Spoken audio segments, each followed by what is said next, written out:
People are going to fight. People are going to bang into each other because I'm imagining this and you're imagining that. And if we are not coordinated in what we're dreaming about in terms of our relationship, we're going to cause downstream problems for sure. So without organization or structure, without thinking about why we are, how long can we really exist and be happy?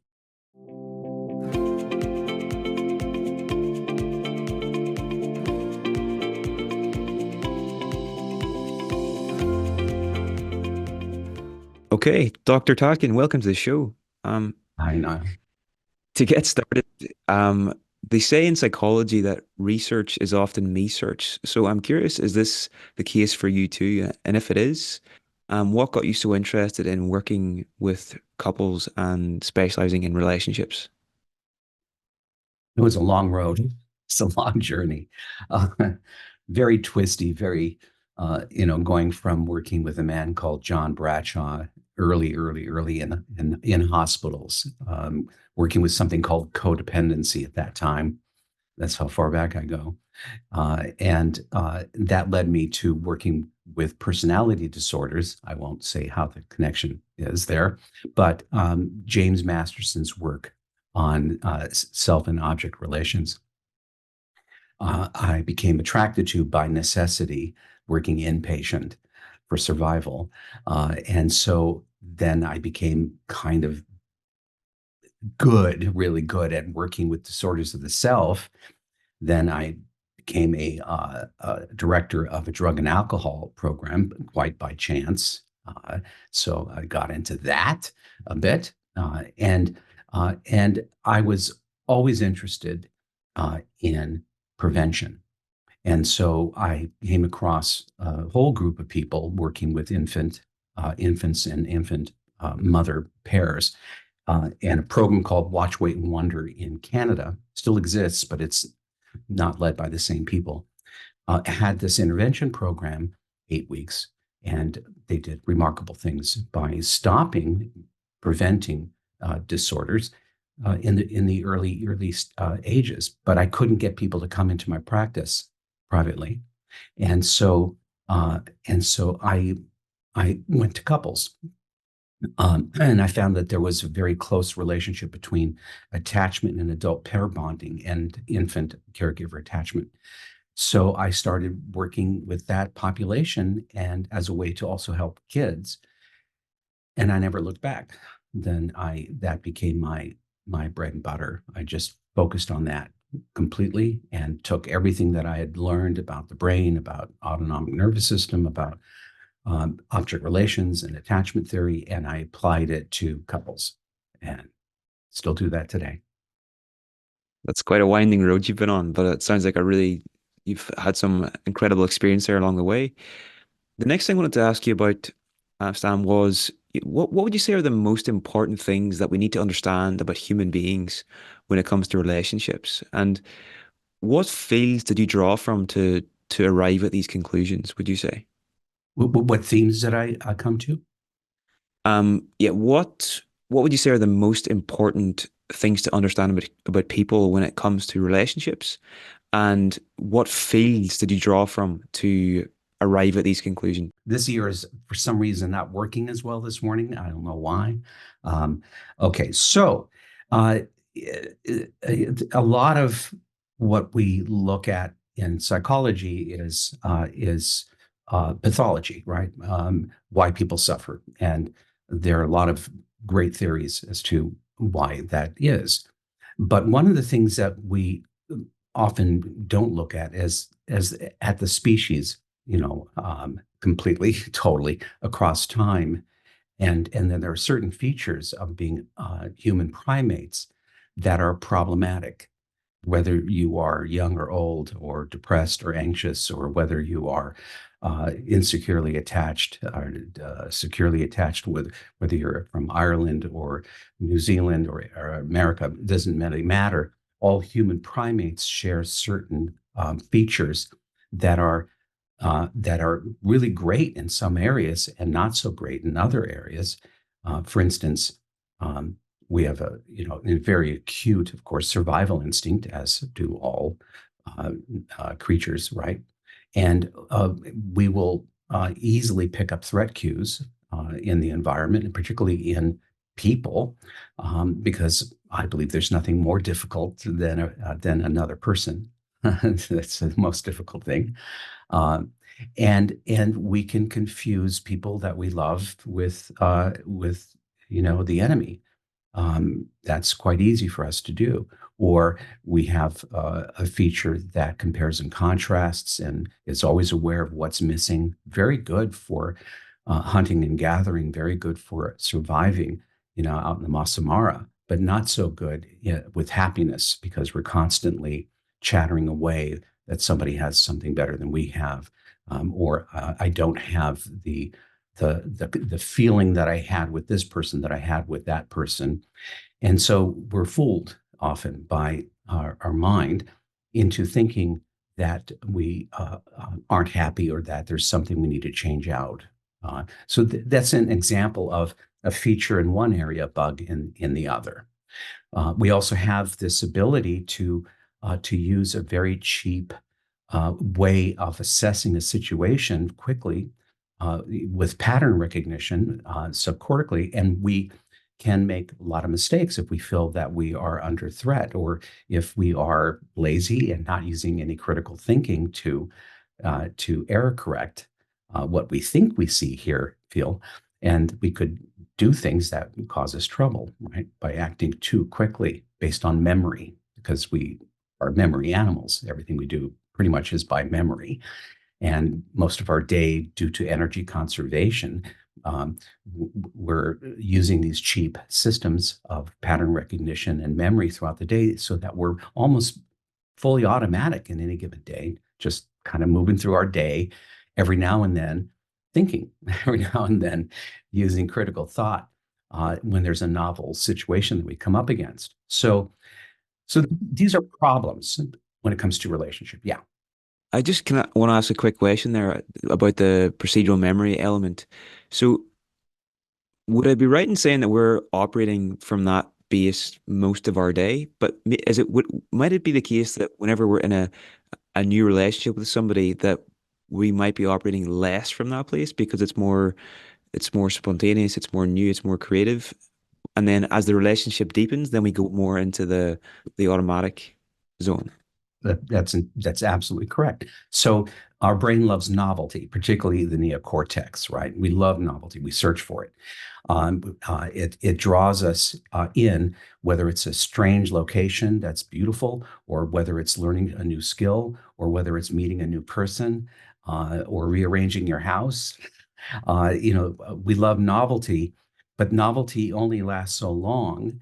We get, all these great neurochemicals, dopamine being one of them, among many other catecholamines that are excitatory, right? And so we seek that out, but everything new is going to be old soon because of, again, energy conservation. We have to be able to move out around the world and move on. Otherwise, we would start our day all over again as if we never experienced anything. So everything new goes into cheap memory, fast memory, procedural memory, body memory.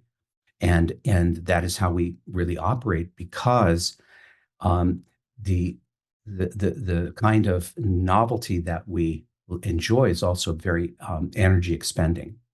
And so we then relegate this all this new stuff as we learn it, we integrate it, and it becomes more automatic. So we automate each other as we automate bicycle riding, as we automate driving, and that leads to relationships being easier. But the problem is that we're duped into thinking we know this person, but we don't. We stop looking because we think we know, right? We even store a memory of our partner's face for weeks without looking at it. That's how lazy we are. And so you could call it lazy, or you could just call it, life. We just have to, especially in our day, now where we're deluged with all this information that's coming across, everywhere from our devices. We're constantly deluged with information. So how present are we exactly today? How much are we smelling the roses? How are we really examining our lives or examining our partners as if they're fresh and new? Not much.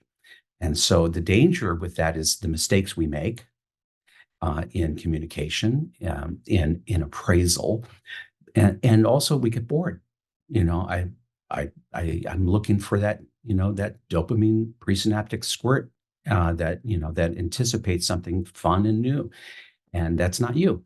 And so all sorts of things that are just human that makes us, not the most reliable animal when it comes to love relationships, put it that way. What is a secure functioning relationship, and how does this differ from secure attachment? This is important because secure attachment, is still being studied, even though it's been around, since before the 50s, really.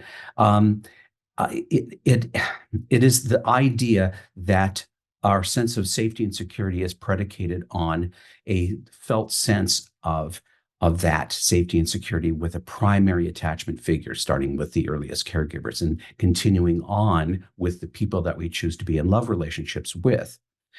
And so that's something that is plastic. It's not like personality. It's not set in stone. It changes with our relationships. But how do you do that in a natural relationship where the other person is a human being like you and is acting and reacting to social cues and defenses as are you? And so the tendency in love relationships is we have the general um, ability to make each other worse unwittingly, because you are anticipating in insecure attachment. You're anticipating either engulfment, you know, um, uh, you know, losing your autonomy, losing your stuff, right, or abandonment, withdrawal, right, rejection, and so you're encumbered by those fears based on history. Your defenses are not going to be pro-social or pro-relationship. They're going to be more pro-self, which will cause me to protect myself and do the same. So our ability to amplify these injuries, these fears, is just that's our nature state. Only a therapist or somebody who's maybe wiser, older, not as affected by the defense mechanisms can shift that relationship and pull that person into more security. So how do we do this in the natural setting of love relationships when people are just people?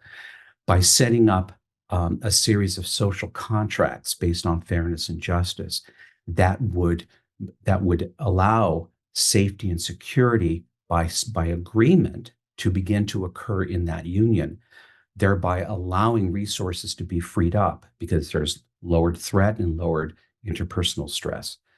And now resources are being freed up for development to move forward because it requires a lot of resources to do that. That would be a way to move people towards secure. If you can't just make a relationship that's going to do that for them, then you provide a structure and an architecture that allows people to replicate what a secure attachment would be by social contract. So it's different than attachment per se. It is the only way I can think of that would allow for that to occur. The, so, in the preparation for this interview, you sent me some bullet points about things you'd like to cover, and this to me was probably the most interesting one that you sent. That partnerships require a co-created structure, organization, and shared principles of governance, right? Can you maybe tell us about the importance of setting these elements up, but also um, how, if you're working with a couple, how might you get them to do this? Like how would someone practically go about actually doing this? This is very formal, but I can see why it would be so important too. Yeah. Well, if you look at the way people have unionized over the millennia, if it's a free and fair union, we're not talking about slavery, we're not talking about autocracy, because that takes care of everything, right? That's why there is some movement towards autocracy, because it's obviously easier than democracy, right? Which is messy and a hassle. Um, but you have two people coming together that are ostensibly equal adults in a symmetrical relationship, whereas childhood is asymmetric, right? So therefore, they should be viewed as such as equals, having equal power and authority, and they're coming together based on terms and conditions, whether it's two people for 100 or whatever, right? We join things based on we like the mission, we like the purpose of the union.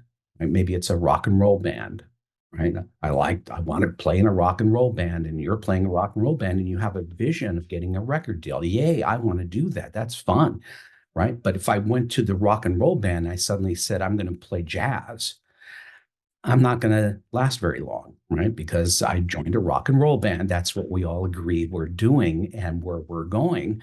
And so everyone understands that. If you're in the military and you are, not that I know because I'm the least military person on the planet, but I admire people that do this. If you go into special forces, as I understand it, you have to drink the Kool-Aid on that you're not important. The person to your left and right are more important than you because they're going to save your life. And that the culture makes it such that people have to be interdependent. They have the same things to gain and the same things to lose. Therefore, it's extremely pro social, pro relationship, those relationships, right? Otherwise, you can't do it. You put life at risk, right? If you're hot dogging it. Across the board, we unionize to be safe and secure. We don't join a union of cannibals that are going to kill us, right? That's not, that we wouldn't do that. But we would join um, to make money, to survive, to win, to get a record deal, to succeed, right? So that's why we unionize. Only couples, only romantic unions fail to do any of it. They come to the table with their own mythology, their own idea of what romantic love is or union is. And it's predicated on a lot of different things, culture only being one of them. Uh, and so it's anyone's guess what that exactly is, right? But I'm coming to the relationship with you that we are making up because it doesn't exist except in our heads. Right? Without having a shared purpose, why we are doing this, and it can't be based on emotion because emotion is not stable. Emotion changes with state of mind. So if we just base it on state of mind, we wouldn't survive, right? So we have to have a purpose. We're going to survive together. We're going to travel the world together. We're going to go for the Olympics together, whatever it is.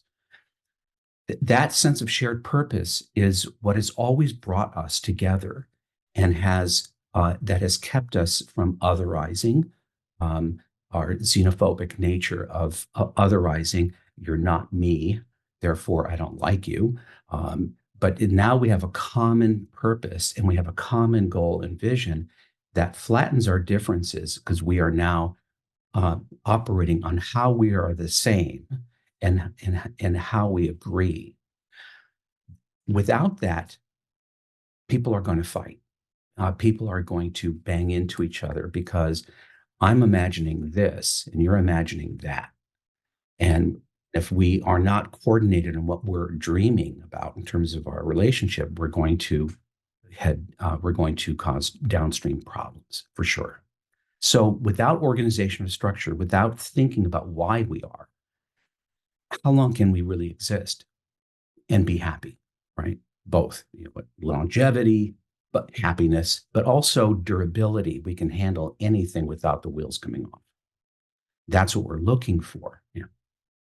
This makes so much sense. And whenever a couple comes together for the first time, they are essentially co-creating a culture from scratch, and you can either do this consciously or it's going to happen unconsciously, and it just makes so much sense to like sit down and really think this through carefully. And when you were speaking there, something that came to mind for me is I know someone close to me went through a divorce recently and they had two young children. And when I was thinking about the children, it's like to them, the family unit is the world, or the world is the family sort of thing. And then it's almost like their world just gets torn in two, it's just like, because that's their most basic thing around them. So another thing I wanted to ask you about during this conversation was, why do you think the divorce rate is so high in modern society? And why do we find relationships so difficult in general? I think part of the reason is that we live longer. Back in the day that was not our day, we didn't live very long, and so we were quite busy just with survival. I think now there's so many attractors that are out there. There's so many things for us to go for it in terms of novelty. We live longer and we live better than we did. That's one reason. The other reason is what I said, that without a shared purpose and shared vision, people will unions will dissolve, or there will be civil war. There'll be fighting within that union. That's happened throughout human history. It's happening in some places now, and so there's that, and then there's also we're very warlike creatures, very dominant, mostly. We're aggressive, we're moody, we're fickle, we're opportunistic. We do a lot of things that are simply pro self, which and not pro relationship or pro social, and so that gets us into trouble. And that's another big reason. It's that we're highly selfish and self-centered creatures. And so uh, uh, there are all these forces that would get in the way of staying with one thing or one person, in a lifetime, perhaps, because of all the things I've mentioned so far: lack of structure, reason, purpose, changing through time, our opportunism, our laziness, our seeking novelty, all these things. Right? But that's just who we are. So there has to be, now we're getting into the area of moral reasoning and development, right? Personal development, social emotional development. We know that human beings, off the line factory human beings, are cool, but they're not great in all situations, especially when they're not happy or when they're under a lot of stress, pressure, or threatened. Right? We're not great. So our chance, our tendency to do damage to relationships is legendary. Therefore, we have to raise the bar. We have to think of something we have to look to something that's greater than ourselves and serve that. We do tend to do better with that. And in this case, in relationship, it could be our shared mythology. The relationship, the union, the alliance that we're co-creating is the altar that we pray to, basically, not each other. And therefore, we organize and manifest this union, this alliance, according to something that would last a lifetime, and that would have to be on our toes, constantly shaping, constantly in charge of that, constantly the creators of that. We'd have to do that in order for that to happen, and that's hard to do. It's hard. Now we're getting into you and I living life according to what we think is best, good, and right. What is the right thing to do? So say us both. And then we'd have to stick to that. And that's hard because we'd have to do the right thing when it's the hardest. Otherwise, we'll violate each other. That's when we get into the unfairness and the injustice of relationships that goes into families and everything, where where we get our way at the cost of the other person who's interdependent with us. So, in a nutshell, that's why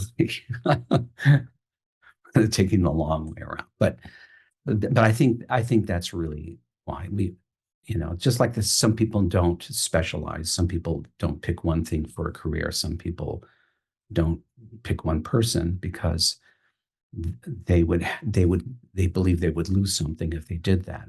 My way of thinking is that you gain something because now you have to look for the novelty in the ordinary. That's a more mature, adult way of working in life, dealing in life. I have to highlight that phrase you just said. I think that's absolutely beautiful. Looking for the novelty in the ordinary. How do you how do you help your couples do that? Any maybe give us two or three strategies that you find really effective for helping people to do that. Going eye to eye, face to face without talking is one way to stop the speaking because we're animals that really talk too much without saying anything. And so we've lost the ability to be present and to look and to pay attention. And so one little trick is to examine each other's faces and to go back to a don't know mind where we're actually curious. Don't take for granted that I know you. I don't think you're family. You're not. You're a stranger that I chose to be with based on terms and conditions. And I'm always trying to get to know you. So I start to, by focusing on you and by remaining committed, I learn about myself. I learn about all the ways I want to get away. I learn about what my mind does to make you unattractive or to make you a disappointment or to make me a disappointment or to do any of those things that makes me want to do something about it. Just the same as, I don't stick with a career because I get disappointed. Well, I leave before I find myself and it, because I'm constantly leaving because I can't tolerate my mind messing with me. And I never learn. I never learn what it's like to grow up and to accept another person is inherently pain in the ass, inherently disappointing, inherently, problematic, as am I. And so I don't learn anything. I don't become disciplined. I don't become wiser. I don't become smarter. I don't grieve loss because I'm in denial of any loss. Does that make sense? Yeah, totally, totally. That's hard. That's hard to get people to learn to do. What you were saying there about, if you're always wanting to change, you're never gonna be there long enough for the magic to happen and for that sort of shift to happen. And it reminds me, in my 20s, I traveled around a lot and I never stayed in one place enough for it to start to feel meaningful. And it's the same kind of principle, It's like you've got to let things organically happen and not always be seeking the new novelty or the new dopamine by going elsewhere, whether it's in a place or in a person. Um, so I, another few things that I wanted to bring up, so in your conversation with Tammy Simon, who I've interviewed for our podcast as well, big fan, um, was you said in that interview that it's important to realize that you're a pain in the ass and your partner's a pain in the ass. Yes. But you're my pain in the ass. I think this is quite a liberating thing to just be conscious of, that we're flawed. And then something else that's interesting about your work is that you talk about it's not that we should be sort of codependent, it's more that we should be interdependent and we should depend on our partner to almost regulate us and vice versa, which goes against so much of what you hear in the psychological world. So I wanted to get your thoughts on that and why you've taken this perspective. So, I think you also said codependency. So codependency is a one direction only situation where I am I am giving and focused on you in hopes that you will return the favor, that I will finally get my needs taken care of. And this goes back to infancy. This goes back to childhood, right? That if I over focus on you and if I make mommy right, if I make daddy okay, then they'll take care of me, right? I need to fix them in order for that to happen. That is a ripoff, of course, in childhood, and that carries over as an injustice in my life, and I make other people, pay for the injustices of my family, right? So, so that's codependency. It's one direction only. Interdependency means that We are of equal power and stature, station. We have the same things to gain and the same things to lose. Therefore, we're a match. We've made it such. Two generals, right? Two bosses, two executives. We are in charge, you and I. That's interdependence. Therefore, we don't we don't yield to each other's authority. We create a structure and a whole set of cultural uh, norms based on principles of behavior that we adhere to. That keeps us in line and it keeps us from harming each other. So that's based on, again, social contract theory and social justice theory, right? We have to be pro-social and pro-self at the same time. That's a higher level of operation, right? I have to keep you in mind as I keep myself, my interests in mind, or you'll confuse me as an adversary. That is going to happen every time. Therefore, this is more like a three-legged race where our inner legs are bound together. And that reality is that, like, this is teams, basically, team thinking. I can't do anything without affecting you, which will affect me in return. There's nothing I can do, right? Everything I do to you will come back at me. If I win at your cost, I'll pay for it. There's no way I won't, right? Because we're locked in a system of interdependence. It's not family where I can get away with things. It's not, right?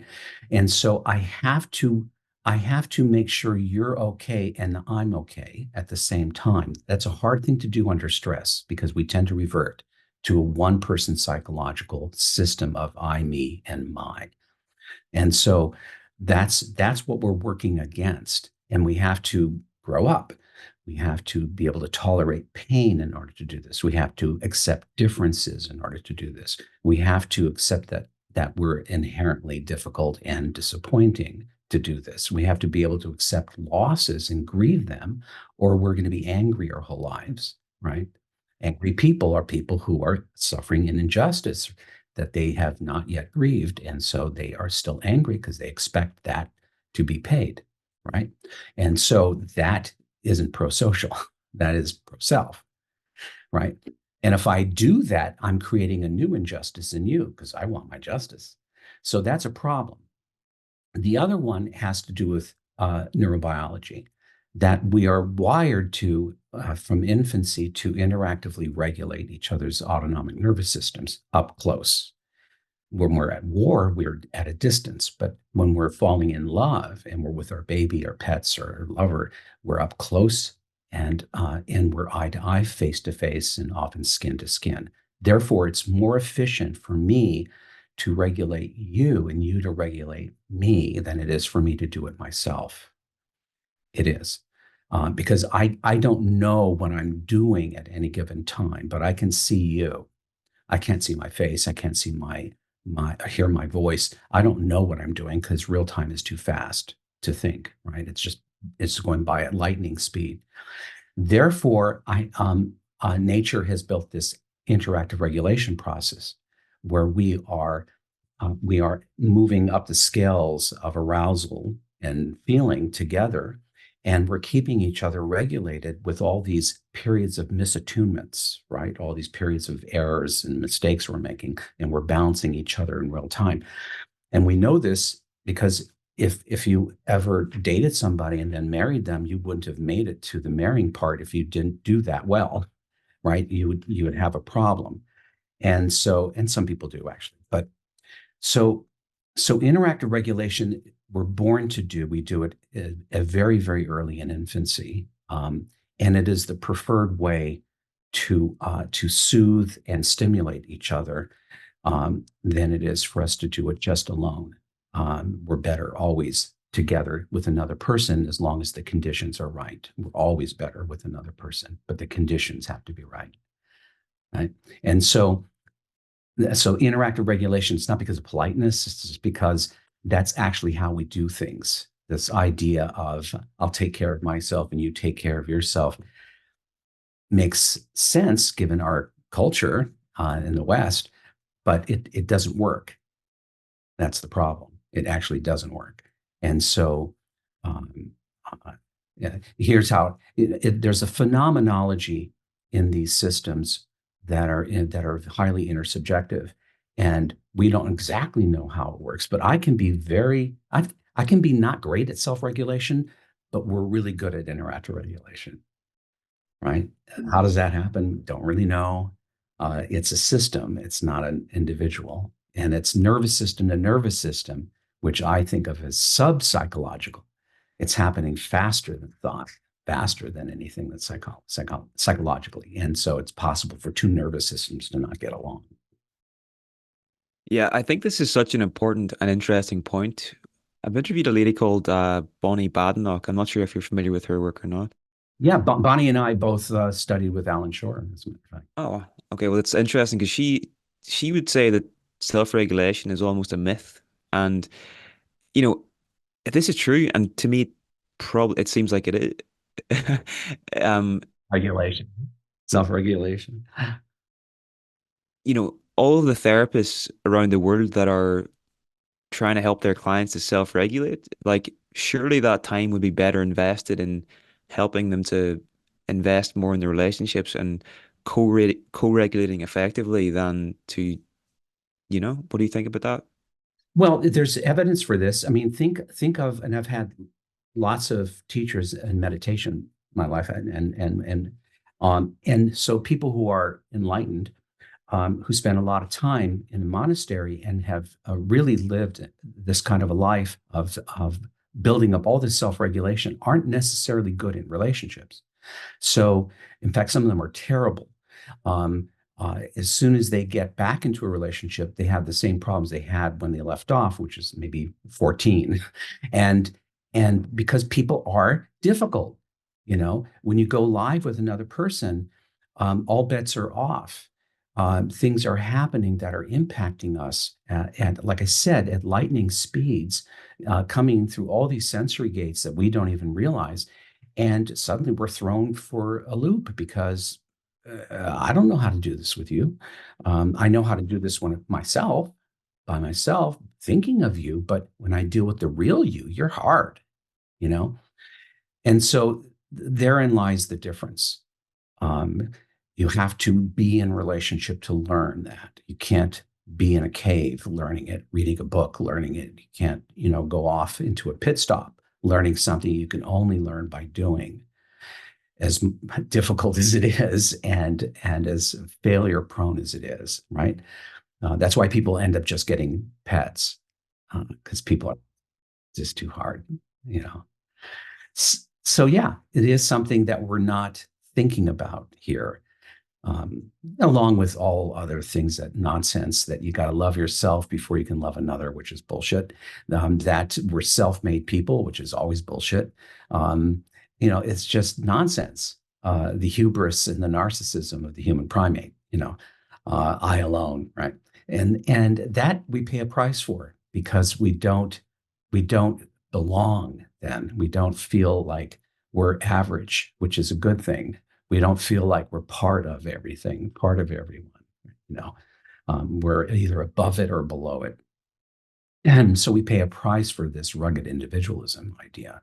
And we betray our own biology. We are dependent creatures. We are herd animals. We do pair bond in herds. We're interactional creatures. Just take interaction away for a long time, and you see, the person goes nutty, right? Why is solitary confinement cruel and unusual if it lasts too long? Because our minds are not Disneyland. We're not meant to just be sitting in our thoughts. Carl Jung found that out in 1914 when he tried to be alone in his little cabin, and when he started having psychotic features because of it, right? So, we gotta just wake up and realize who we actually are and work with that instead of trying to pretend also, otherwise. I think. For sure. Couldn't agree more. So the third principle in your book, Wired for Love, is that partners relate to one another primarily as anchors, islands, or waves. You and your partner should become familiar with each other's relationship styles. So one of the things I'm curious to ask you about is why have you substituted the usual terms, secure, avoidant, or ambivalent, and insecure with anchor, island and wave? What was your thinking there? Wanted something friendlier because the nomenclature of in attachment world is, a little dicey for people, like, narcissism and borderline is. It's created by researchers that are looking and trying to figure out what to call this thing. And then it gets co-opted by the general public and used as a cudgel to otherize, right? I'm married to a narcissist. I'm married to somebody who's on the spectrum. I'm married to somebody who can't read faces. I'm married to a codependent, right? It becomes really antisocial to do that, right? But that's our otherizing. That's our xenophobia that does that. So the original terms, anxious ambivalent and anxious avoidant, Mary Ainsworth, right? And so and secure autonomous. But then it shifted to avoidant dismissive and angry resistant is my favorite one,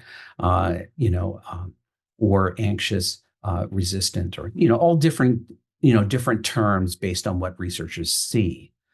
And so I thought that it's kind of harsh, and so let's turn it into something nautical that people can just use as a description instead of the term, that islands are in the distancing group. And reason I term distancing group because it makes it easier for to overlay other theories, right? Because we know that distancing defenses are also part of the nomenclature of psychoanalytic theory, right? Distancing group.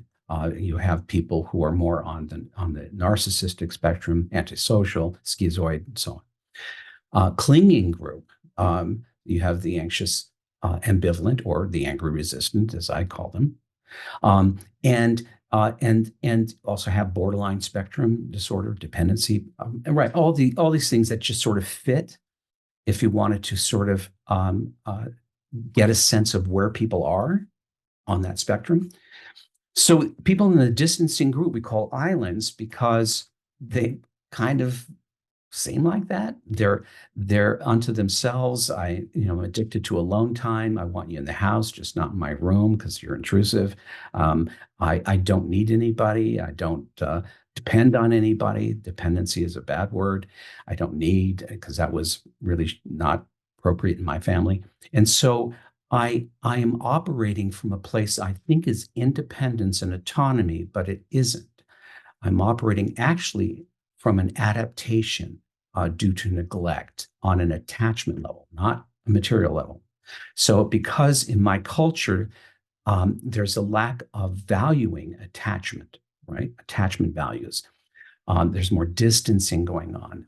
I like it when you are independent and leave me alone. Be in your room, you're quiet, right? That's the preferred, attitude interpersonally.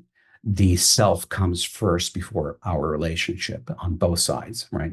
That is definitive, and that's predictive in terms of trajectory. We can predict people in that group, what they're likely to do in love relationships. People in the clinging group had to give up their autonomy for a secure base. They had to cling, usually because of a caregiver who was impaired or depressed or preoccupied, or just needed that child to stay near because of their own dependency needs. But because of they encouraged the child to depend, cling, stay little, they also would get overwhelmed by their clinging and then reject them, right? So alternately, I want you young, stay nearby and go away, you're bothering me. That creates a certain trajectory of defense, that I can't risk things. I have to wait for things to come to me. I can't grab things. I can't operate as an independent, activated adult in my life. I'm sub entitled, which makes me angry, and vengeful and punitive, right? So all these things, are predictors when we group them in the distancing or clinging group, and we study babies. We see that. So we see how that happens very, very early, and how through thousands and thousands of interactions, these adaptations occur because we're at the mercy of our gods. Our gods are caregivers, right? They're the gods. We have no say at all, we, except to except to make it as secure for ourselves as we can as babies. But it's not really secure, so we pay a price, and that becomes a defensive structure that we build in order to not get hurt again.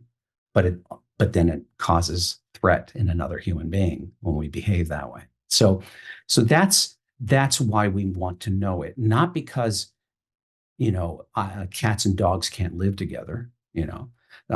That islands and waves being the anxious ambivalent, can't be together. They can.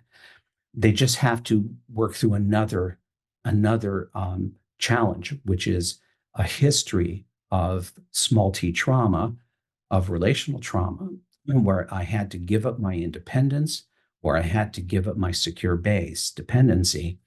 And so I'm wary of anything that's going to do that. And I only remember that when I start to depend on you. As soon as our relationship advances to a point where we start to feel each other as permanent in some way, then these fears come up. Right? They usually don't happen in courtship.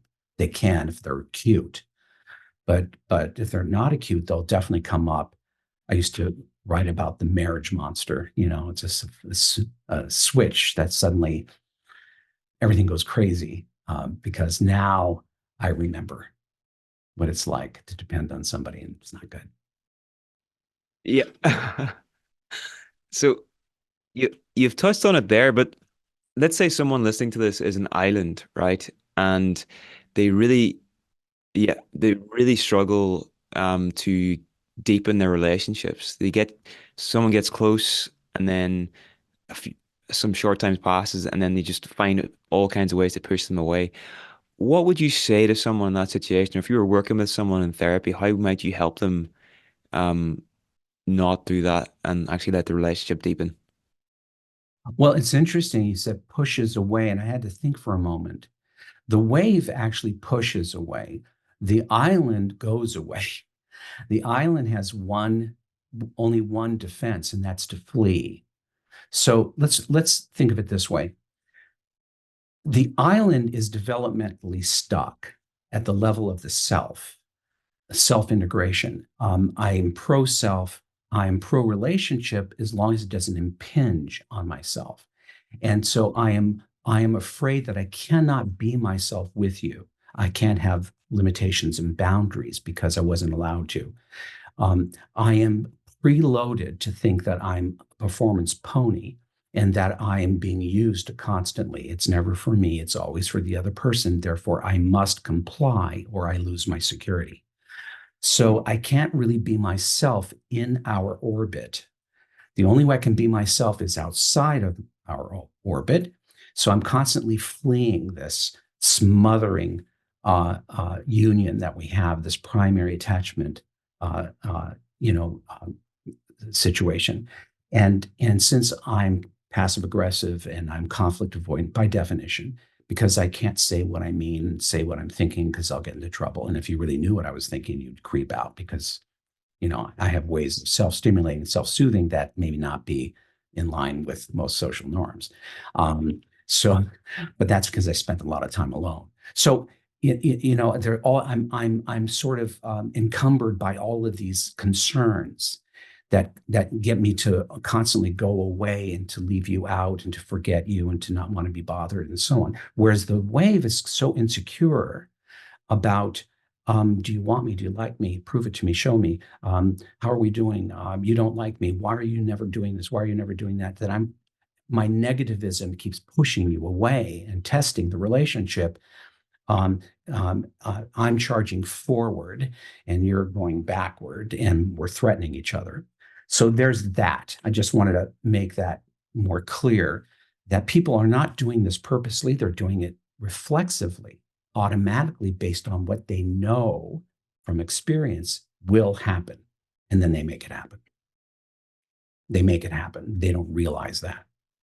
Islands have a bigger problem because how do you know how do you know you were neglected if you never had something on an attachment level? So if I'm in my fishbowl and my fishbowl is just fine, I haven't been to a lot of other fishbowls. In our fishbowl, basically, pull yourself by the bootstraps and take care of it yourself. Don't be a crybaby, right? That's where I lived. That's what we did. Now I come along to you, and suddenly you want emotional conversation. You want to be tender and everything. And I think, you know what, Niall, you need too much. You're too needy. What's wrong with you? From my point of view, it looks correct because I didn't have that. Why are you just so demanding? Why do you need so much? Why can't you do this on your own? From my perspective. So I have a problem because how am I going to know that I'm constantly finding you unattractive and I cannot have sex with you because I've lost my libido? I think it's you. I don't know it's me. I don't know that's what I'm going to do every time until it happens again and again. And then because of loss, I'm more likely to go into therapy and to start to think, maybe it's me. Maybe I keep doing the same thing every time. That's hard because somebody who's had something and taken away, it's like abuse. I remember that. I know what that's like. I've been to Eden and I've been kicked out of Eden and been and kicked out, been and kicked out like the waves, right? Generally speaking. So I know what I'm missing. I know what I had. You don't. You don't know. And so, how are you going to put your finger on it that there's something wrong with me when my life was great? My childhood was perfect, typical island narrative. Um, I had a great childhood. Everything was fine. I know so because I saw it in pictures and movies, right? Because the island has an idea of themselves based on how the family organizes memory and organizes positive versus negative experience, right? They're organized by forgetting. And so in my mind, I don't have a reference point. How do I think it's you. Come on, I was fine. And so they're a harder nut to crack, and it's harder for them to wake up. And my being one of those, right? I know from personal experience. You can't detect something you didn't have as a problem, right? Unless you saw other people have it and you envied it, or you had it and it was taken from you. Otherwise, how do you know? So they have a different problem in their coming to Jesus, so to speak. They don't know. I think that my problem is you. You're unhappy. I'm happy the way things are. You're the one who's unhappy. And so, you know, it's just a different world view. And so they're harder to bring to therapy is what I'm saying, I think. Okay. That's really yeah, that's really interesting. Just a couple questions there to wrap up. One of the things that one of the principles you recommend in the book as well is learning couples should learn how to fight well. Can you maybe give us some tips there and maybe tell us about is it the gratefulness inventory exercise? I thought that was quite powerful. The Gratefulness Inventory, is that Nikon? Nikon is a Japanese um, form of meditation of no, I don't know if that was Nikon, but so I'll table that. Fighting well is we could have a whole conversation on that because it's not really fighting well. It is learning how to engage with each other under stress, which is a whole different ballgame that we have to learn um, how we operate as human primates under stress, that we have to maintain a collaborative and cooperative um, environment at all times, even when we're fighting. I have to um, I have to keep a two-person psychological operation orientation when arguing with you. Otherwise, and if you do the same, if you do the same, we won't get into a big fight. We'll actually be able to get things done because we know how to take care of the other and ourselves at the same time. That's a practice. It's like a sport, right? It's a sport. It's a team. And it's so easy for us to lose sight of that and become adversaries, which is stupid because we're ostensibly unionizing because adversaries forces are outside of us, we're unionizing to keep each other safe. We cannot afford to be adversaries, yet we will be, as we are naturally bad at this. And I will say and do things that will compel you to protect yourself under stress if I'm thinking as a one-person system. So we have to train and learn how to talk collaboratively and not even appear as if we're working on each other rather than a problem. So we have to work problems, solve problems, not solve each other. That's not what we generally do. And that's a hard thing to stay away from and to learn how to not do that. It takes practice, and it takes, again, tolerating pain and holding impulses and understanding differences. Otherwise, we'll be entitled and we'll act like we're family and we'll just point fingers. The old adage, as I'm unhappy, I don't know why. Oh, yeah, I just realized it's you. That's us. That's us. That's what we all do. And that's deadly for people to remain allies. It can't work. So there's a whole method here of keeping an eye contact dead ahead because we're legally blind on the sides and we'll be more threatened. We have to be face to face in close proximity, not on the phone, not texting, because we're visual animals and we'll goof it all up.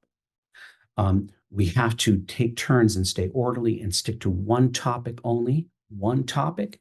One more than that, we, like Jenga, we'll walk away with nothing. We have to not refer back to the past, like when the time when you did this, right? So memory is shitty, right? So we're going to fight about memory now. No, what do you mean by that? It wasn't. I didn't say that then, right? We'll never get back to our topic. There are all these caveats that are known to be problems with us that we have to be expert negotiators and find always where we agree and where we are the same, because the easiest thing we do is find where we're different and where we disagree. That's what we do. So this is a whole higher level of operation that we're staying friendly, and I'm going to get what I want, and I will make sure you get what you want. That is the game we're playing. You can't lose. I can't lose. So we're confined to win-win. We're just going to have to think differently, right? We either do win-win where we get what we want, or we make each other whole by bargaining. That is the way it's always been done. And this union is no different than any other union, right? It has to be brokered properly, everything. So we get very good at this and we don't fight anymore. We get irritated with each other. That never ends. But we don't have reason to fight because we've built an organization, a structure. We know by previous agreement what we can and cannot do, should not do based on what we discussed, right? We give each other permission to enforce. You can't do that. I can't, you can't, so don't, right? And the other person, through cooperation, let's go, right, sorry. That's how we do things, right? And then the kids see that. This is how we are humble. We fall on our swords. We admit our wrongs. We make it right, and we move on.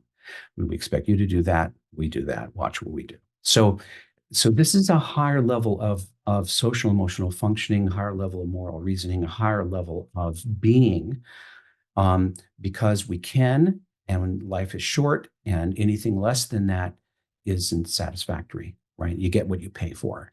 You want a good life, it's going to be harder, but it's worth it because the easy way is cheap and it's not great. Yeah, yeah. I think this is a great note to wrap up on. But the phrase you said in the maybe in the book or one of your other interviews was you're essentially fighting for two winners, not for one, and that really brings it home. And you were actually right. It was the Nikon exercise. Do you want to quickly just tell us about how someone can do that? Because I thought that could be really helpful as well. So we separately write, it's like a little meditation journal. And one column is, let's say I'm doing Nikon for the last week on you. All the things that you gave me and I have to be really honest about that and very, very specific. You took me to the park. You gave me coffee in the morning. All these things that I got from you, and I exhaust that list over the last week or 2 weeks, whatever time I'm using.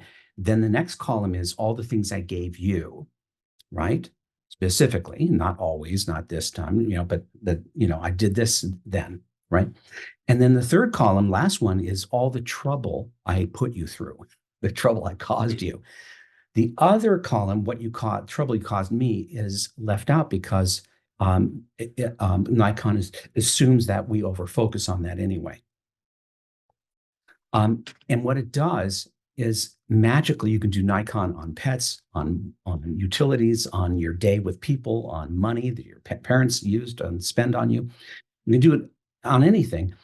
What happens is that the first column tends to be the longest, or the third. First and third are long. The second, puny, if you're doing it honestly. And what it does is it gives one a sense of gratitude that despite ourselves, we're constantly being given things. So Nikon is predicated not on the attitude of the giver, but that you got it. Fact is, I got it. I don't care if the waiter was an asshole, I still got served, right? That's a fact. I have to accept that fact.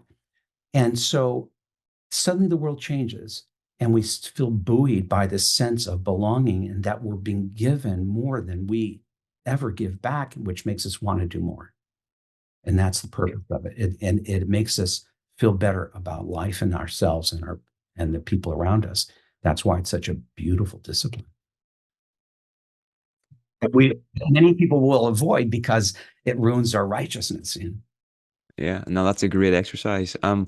So Stan, it's been such a pleasure speaking with you today and learning from you. And I think you're doing such impactful work. So just want to say keep it going. And if people want to take a training with you or like dive deeper into the PACT approach, where would you recommend they would go after this conversation? Thank you. Go to thepactinstitute.com, PACT Institute.com. You can see PACT back there in my other shoulder, whatever it is. Yeah. And there you can find training. We do trainings for mental health professionals. Been doing that, started this off doing this throughout the world. And my wife and I, Tracey, we do couple workshops and retreats throughout each year. And that's where you can have a closer, reach with us. Great. And a book to get started, maybe Wired for Love. Any others? Wired for Love, which is the second book. A lot of people think of it as the first, but it's now coming out again, the second edition in April, I think. Yes, next month. And I'm proud of that. So that's been updated. In Each Other's Care is the latest, and that is focused really on social contracts. And it's a sort of a book organized by complaints that we get in our clinic. And then why it's a problem, these interactions, and how you can fix them. So basically, those two things we talked about, how to organize and the manner in which you and I will interact when one or both of us is under stress. That's the second biggest problem, and that's also tackled in the book. Very cool. Well, I've only read Wired for Love, but it struck me that this is a highly original book, and it's just packed with such useful insights as well. Like normally when you read these kind of books, it's just someone regurgitating somebody else's ideas in a different format. But I've never come across most of the ideas in this book, so it was fantastic. And I would definitely recommend people pick that up, and in addition to In Each Other's Care. So I just want to say that. I stand on the shoulders of a lot of people. I know nothing. I know only from what I've been mentored and taught and my own drives and fears and neuroticism. So a lot of that does really come from a lot of other places. It just is laid out in a way that's, I think, that's easier for a layperson to grok. Okay. Thank you, Dr. Tatkin. All the Thank best. you, Niall. Thank you so much. It was a pleasure.